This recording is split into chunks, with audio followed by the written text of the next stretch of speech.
Hey guys, welcome back. Today I will be covering Blade templating and Bootstrap. And I love Bootstrap. I think it's a great tool. I'm going to try to teach it to you guys. If you're wondering why my shirt is off, it's because my wife is going to wax my back while I code. So don't mind her. So last week, or no, it wasn't last week, it was actually yesterday, but maybe it was last week for you. I built this form where you can input, a joke and a description, and you can submit it, and actually shows you a new record right there below. Well, actually, let me restart this server.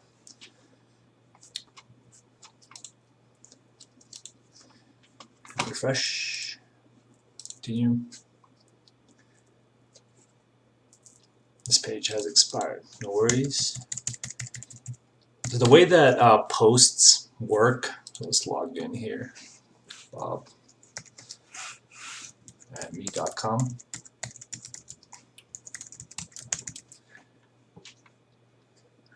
Get my local environment set up. There we go. So this week we're going to cover, actually I'm going to do Socialite today, so we'll do Blade Living and Bootstrap. So my favorite site to go to for Bootstrap is getbootstrap.com, and I'll post that below. And it pretty much gives you a framework, a front-end framework that you can put all of your code into. And it helps you scale your application so that it works for all browsers. So for example, you can, I guess I can just show it to you guys. So here, if you look here, if I shrink this page, you see how it kind of adjusts the mobile view? That's using Bootstrap. And if you right click this and say view page source, for example, you can see that our viewport is using the device width and then scale 1, and then down below right here past our fonts and our other items, we're actually using Bootstrap. Well, actually you can't tell here, but you can tell Bootstrap when something says container and navbar and then call MD12. You can pretty much pick up that's Bootstrap. And if you look in the actual source code and come down to layouts and app, you can see here we're using app.js and app.css, and the way that Laravel compiles the Bootstrap and other style sheets is into one CSS file. So if I were to open this one CSS file, you would see, not this one, it would be this one right here, public CSS, app CSS. You would see everything is pretty much jumbled up into a minified form. This is not meant for you to read it. So if you see code like this, it's not meant for you to read. It should be a hint to you to access the JS file in your resources folder under SAS and app CSS, and you can see that we're actually importing Bootstrap. You don't have to really dig into this at this moment, but the only thing that you really need to know is that we're using Bootstrap here. You can actually add your own CSS files in your layout manually without using this mix, is what we call it, and compiling it. So you can actually add it here normally like you're used to in your layout file. So that actually brings us to Blade templating and what layouts do. So if you go to, again, Laravel, their website, and go down to front end and Blade templates, you can learn all about what Blade templates do. And the whole concept is basically it's similar to other languages like Twig or Razor for .NET. The concept is to break up the front end code and the responsibility of the front end code to a different interpreter. So I'll give you an example. So let's say you have a file called layout file, or let's call it a template file. and we'll call it app.blade.js, no, .php, and then you have the actual content file, and that you can call it your, dashboard.blade.php. So your actual app file would contain a, let's say, it would yield, let's say, content, and then so I'll move this up right here. Template file would yield content, and then your dashboard file would have a section content.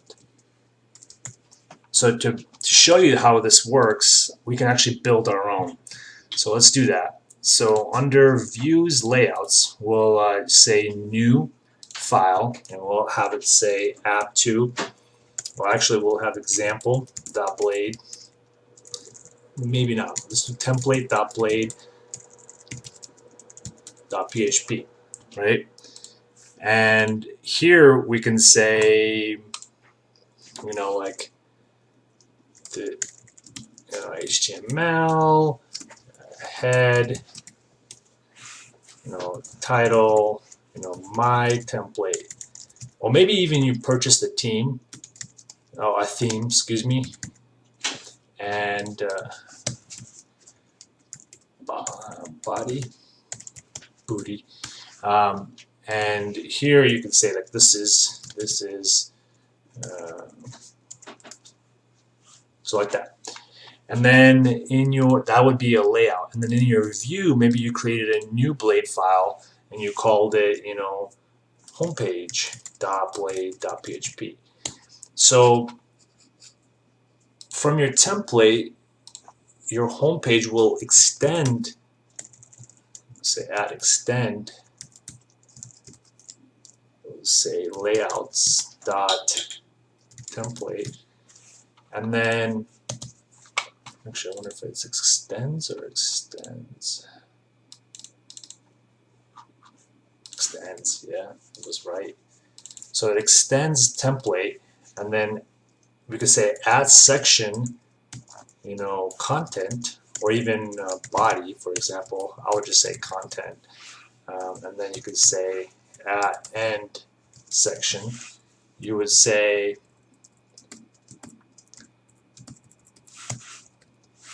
be my body, like that. And template here, you can say yield content.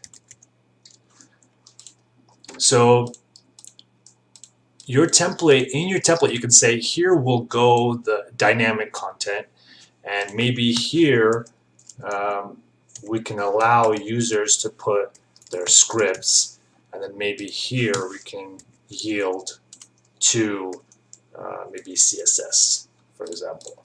And then in your home page, you could say in your content section for content, and then in your scripts, and then in your, so this would be like scripts, and then here will be CSS.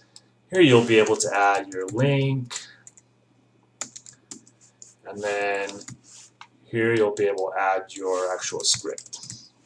So then page specific script would go here, and then page specific CSS would go here. So that's basically how that works. And I can actually show that to you. If we set up a new route in web, we can say route get example, for example. And then home controller. Actually, we don't even need to do home control. We can actually return a function, a callback function. This is similar to how it works in JavaScript. So if somebody goes to example, just return the view homepage. So basically, if anybody goes to the URL of my domain and goes to example, it'll return the view homepage from resources views.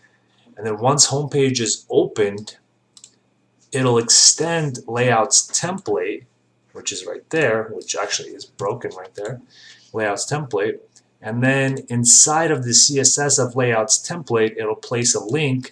Inside of the content, it'll place my body, and inside of scripts, it'll place a random script. You can even do alert hi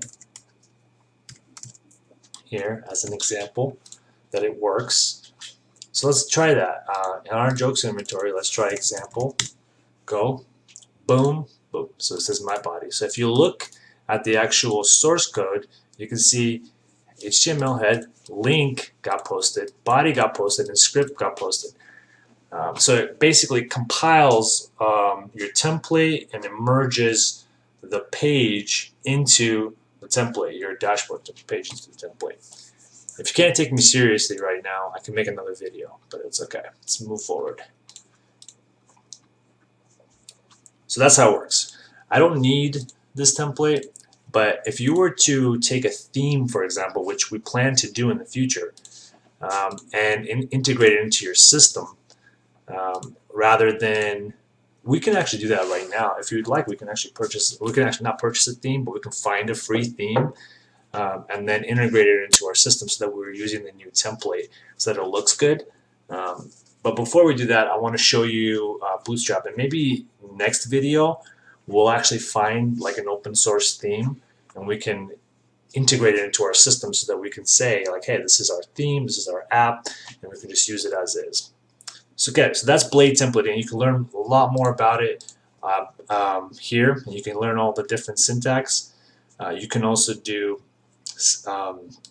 sidebars. You can come down and actually do code. Oh, that's another thing. With Blade, if you have a double curly bracket, you can pass PHP through it. And I'm not going to touch on that too much right now because we're going to use that a lot. And like you've seen me already use in I think it was home. You've already seen me create. I'm using Blade syntax here.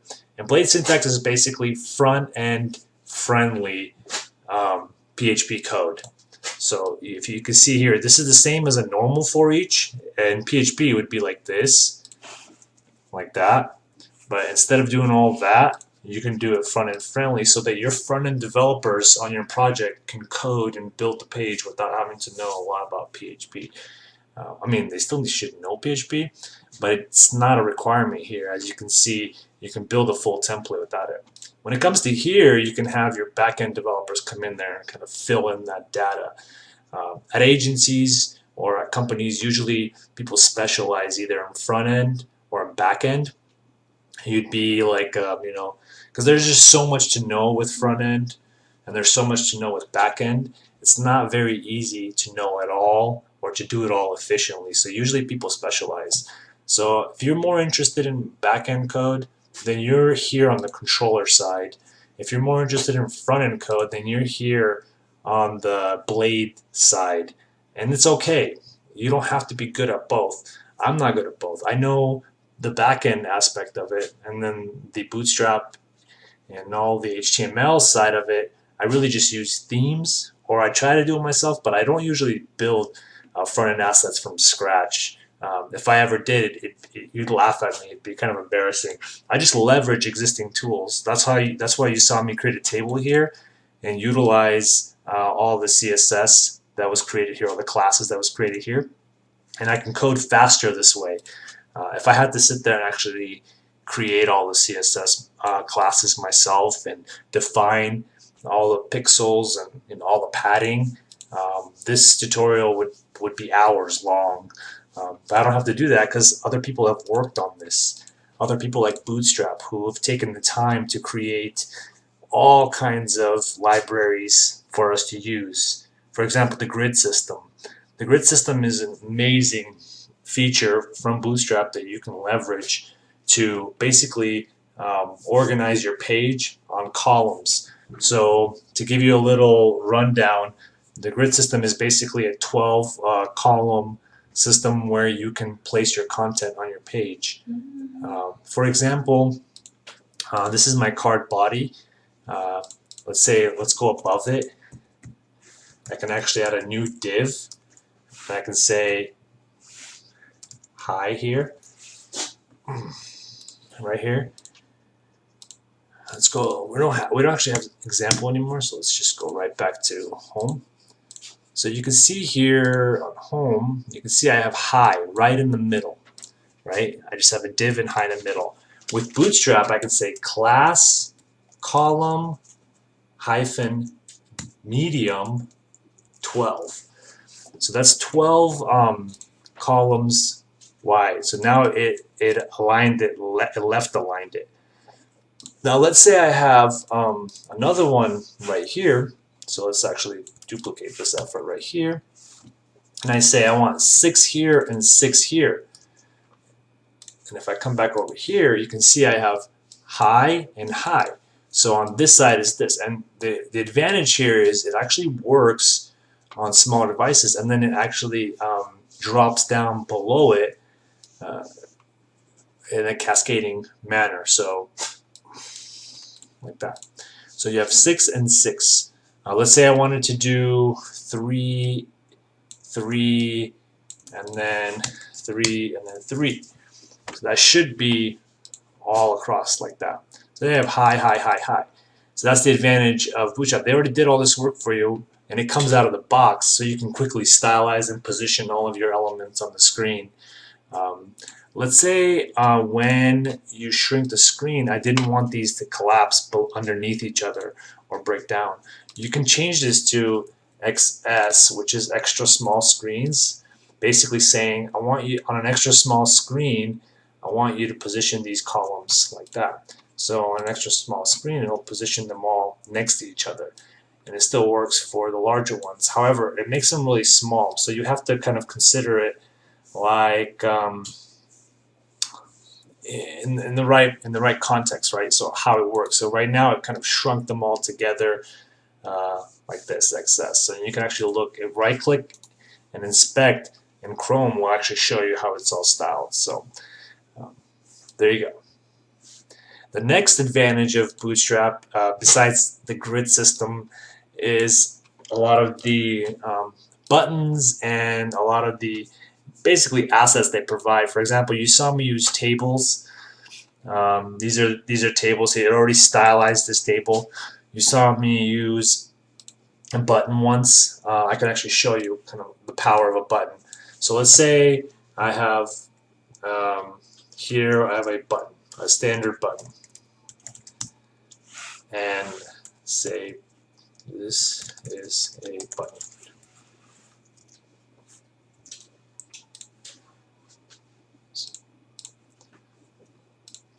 There's my button. It's a standard HTML button. By default, Bootstrap doesn't change anything with it. But as soon as you add a BTN class to the button, it'll instantly take on the Bootstrap form.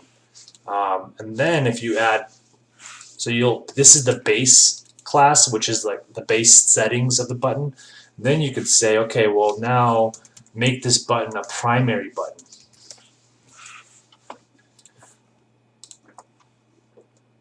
There you go. So now it turns primary, so it's blue. So what is primary? These are basically colors. So in Bootstrap we have what are called primary, success, info, warning, and danger. So they're basically these color palettes, and they basically mean something. It's right here. So you can specify. You can say if it's a BTN default, it's going to be this color. Primary is this color. Success, info, warning, danger, and just a link type of a color goes there. So you can use these for different situations. For example, if you want the user to delete something, you'll probably want to use a danger, right? If you want the user just to know something like, hey, by the way, read more about this, you'll use info. If it's potentially something that they could lose or whatever, but it's not too dangerous, warning. And then if it's if your form is waiting for something and then it's ready to go, maybe you can use success. So there are different reasons and use cases for this. So just be smart about how you use it, and also your template that you purchase will most likely, or purchase or utilize, will most likely have all these colors, and you can globally change them across the board. But it's important to have variations in buttons to communicate to the end user what certain things do. you know, so you can't have everything be this default button, because then a user might accidentally click something not realizing that it was erasing that data. Does that make sense? Or maybe it's adding or duplicating something, you know, or maybe it's, you know, adding, subtracting, like it's quite a bit there. So, and you saw me use a table before, so let's try a table. So you have a normal table, looks like this. You have a table, so this is you know, hi, you know, bye. This is, oops, bye. There you go. So here you have a normal table that looks like this. Hi, bye. And if you right click this, inspect, you can see that it's an actual table. And it looks like this. No style whatsoever. It's just default. Bootstrap takes care of this by adding a table, so we can actually stack classes. So in this case, we'll start with table. And first it's going to give us a table class like that. So let's add a couple more here. So let's actually duplicate this. There we go. So we have a few rows. I think 1, 2, 3, 4, right? And we can add additional things to this. Like table bordered, table hover, table striped.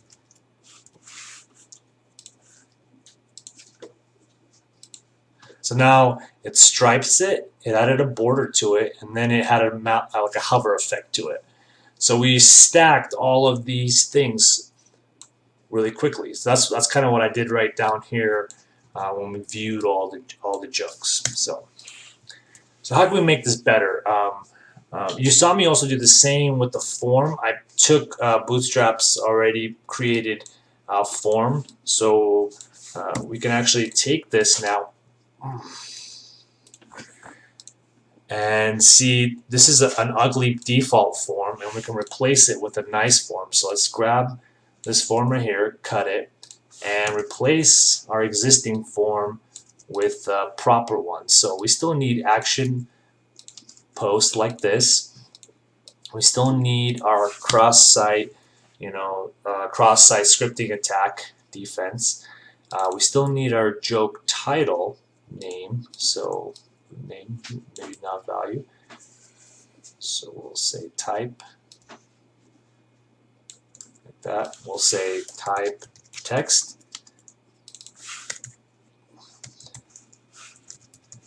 And then we'll say joke name for this one. And then we need joke content. But for joke content, I don't want to do an input field. I actually want to do a text area. And text area is just a bigger area of text. So you can still do form control. And the name still looks like that. I think you could still do a placeholder.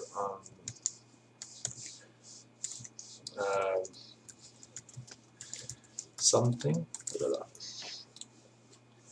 And then here you can be, you know, description, and then here can be your title, and then ID, title, and then you can say ID, description. The way that labels work is it's label for description, and then here you can say, you know, joke, and then name. So it's label for description, and then here's description. So these two have to match. And then if you use form group, and then you use form, Bootstrap will take over, and I'll add some cool effects to it. So fresh, and then you can see this is my new one compared to the old one. So we can erase the old one like that, and then you should be able to see that's our joke. And then we do need to separate the table from the form above. As you can see, there's not quite enough room here. I think we can even move it into its own card. So this thing down below, this if block, you can move it completely out and even create its own div here. So you got div class call md12. So I'm gonna take all of the 12 columns available, and then I'm gonna create a new div. And this one's gonna be a class card. And the anatomy of a card in Bootstrap is basically you have a card div, you have a header, a body, and you could even have a footer as well. And cards just basically look like this. They have this design to them, which let me show you here. Div class card header. So this would be, you know, do I need a, maybe not. Say my jokes. I need you to turn. Jokes, like that. And then here you can say div class card body. And this could be like my body.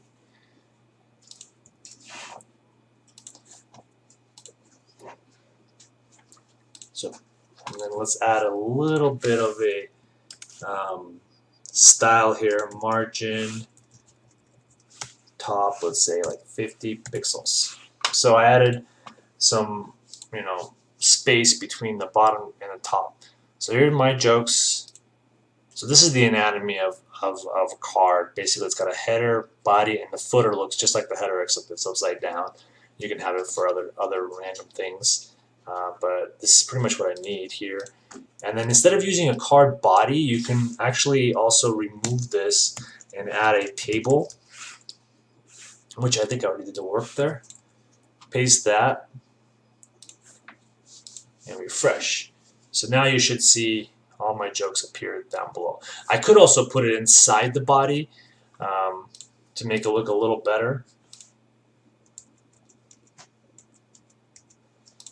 Right here. Which should kind of like shrink everything inside the body, but it doesn't always look right. I also don't like the way that this looks. I think a table is not the right item for this. So let's actually remove the table itself, and maybe let's use UL. It's an unordered list, and instead we'll move the list into here. We'll say li.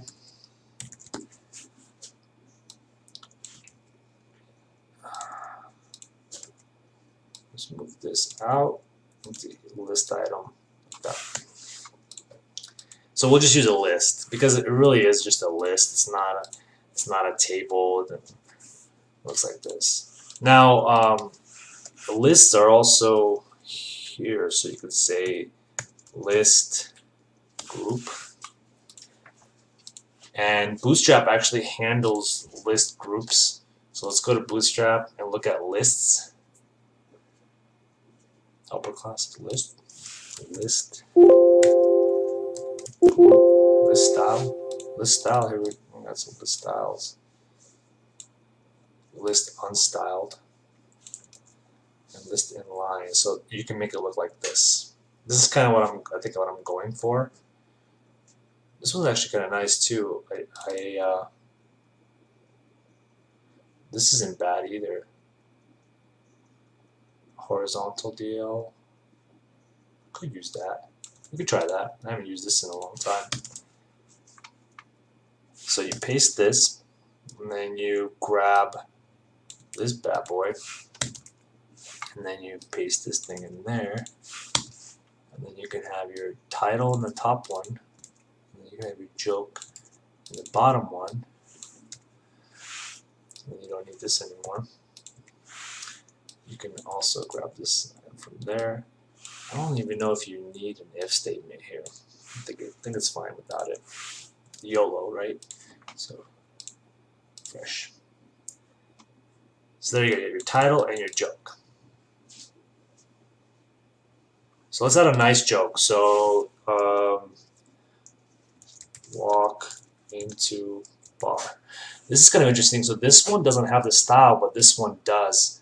So if you come down here where it says my input, you can add a class here, form control. And form control is like a default. Also, I haven't created any new fresh classes, so it looks much better, right? So you have probably not even a dashboard here. We can probably put add new joke. Welcome. Maybe welcome is fine too. So basically, people log in, they have welcome, name, probably not name, joke name, and then joke. So here you could say walk into, oh, sorry, to bar. And then here you could say a guy walks into a bar, the bartender says, hey, why the long face? Actually, it wasn't a guy, it was a horse. Horse walks into a bar and wants to say, hey, what long face? Question mark. Right? Submit, and you can see it down here, walks into a bar, looks nice, right? Now, what if all these other example ones we want to erase? How do we go about deleting these, right? This is the next step. I'll show you that tomorrow, but for now we're still cleaning it up. Also, the distance from here to here, is quite different. So we need to adjust that because here's 50 pixels, but it looks like here it's a lot less, maybe half, maybe 20 pixels. So here we can say 20 pixels, maybe even 25. I'm not even sure if that's right. That looks much better. So there we go. Also, this doesn't need to be this big. We could probably do half of it and maybe even jokes on the other half. So we could do half and half, or even since it's column based, we don't necessarily need to have it be 12 here. We can remove this and we can say, hey, let's show 6 columns here and 6 columns here, or maybe even 6 columns here is fine. So 6 and 6. So now you have your names here and all your jokes here. And then if you do access it from your mobile device, then it actually drops down below like that.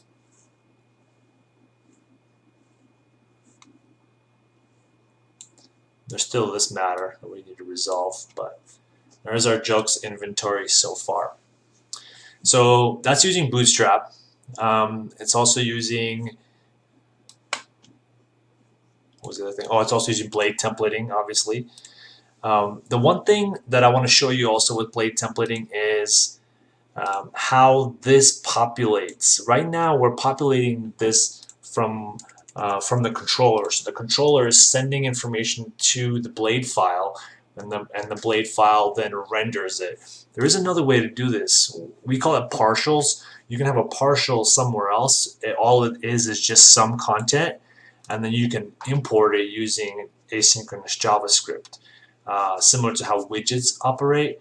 I think I'll show you that next time and keep messing with the UI. But I think that's it for today. I hope you guys liked the video. Let me know if you have any questions in the comments, and have a good day.